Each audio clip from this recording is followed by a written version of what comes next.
Nasib nahas menimpa Eka saat menghadiri acara tepung tawar di Desa Pangkalan Kongsi, Kecamatan Tebas, Kabupaten Sambas.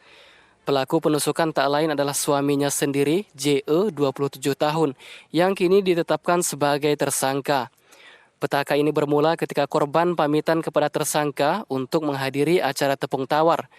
Ketika sore tidak kunjung pulang, tersangka mencari sang istri ke rumah mertuanya dan ada korban di sana. Kemudian, tersangka menyuruh istrinya pulang ke rumah, namun tidak dihiraukan korban, sehingga terjadilah pertengkaran dan membuat tersangka naik pitam. Akibat emosi, dia langsung mengambil sebilah pisau dapur yang terletak di atas meja dapur, lalu menusuk ke arah korban sebanyak 3 kali. Akibatnya, korban mengalami luka pada bagian pinggul sebelah kiri dan kanan serta perut. Awal kronologis kejadian, si istri minta izin kepada suaminya jam 7 pagi minta saruan atau di sini nih minta tepung tawar atau acara di rumah temannya. Si suami menyuruh istrinya pulang, tidak mau, istri mendorong suaminya.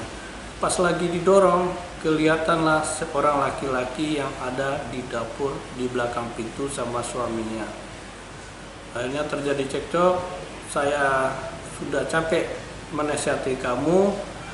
Akhirnya istrinya waktu mendorong, si suami melihat pisau dan langsung diambil pisau sama suaminya. Apakah kamu mau saya ajarin pakai pisau ini? Akhirnya istrinya bilang, kalau kamu berani bunuhlah saya. Tapi sebelum dia melaksanakan itu, laki-laki yang ada di dapur tadi langsung pergi keluar.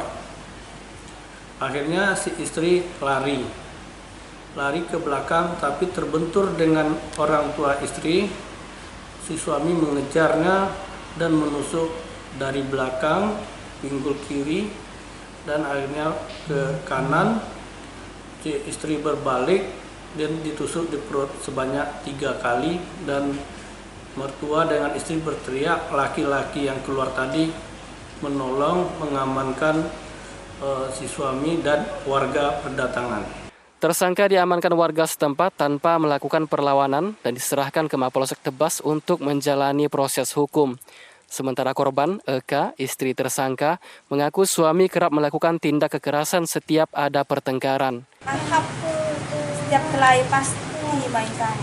Karena saya masih tidak berlaki, masih sayang dengan dia, jadi saya tahankan. Mungkin dia bisa sadar. Tapi udah gitu, gimana menahankannya aja. Saya pun doa jadi tahan. Malah pun saya maafkan. Tapi dulunya saya dibunuh kok, entah gimana.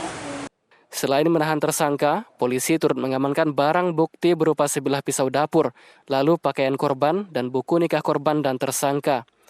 Atas kejadian ini, tersangka JE bakal dijerat pasal 44 Undang-Undang Nomor 23 Tahun 2004 tentang penghapusan kekerasan dalam rumah tangga dengan ancaman hukuman 5 tahun penjara. Dari Kabupaten Sambas, Zainuddin Pontipi memberitakan.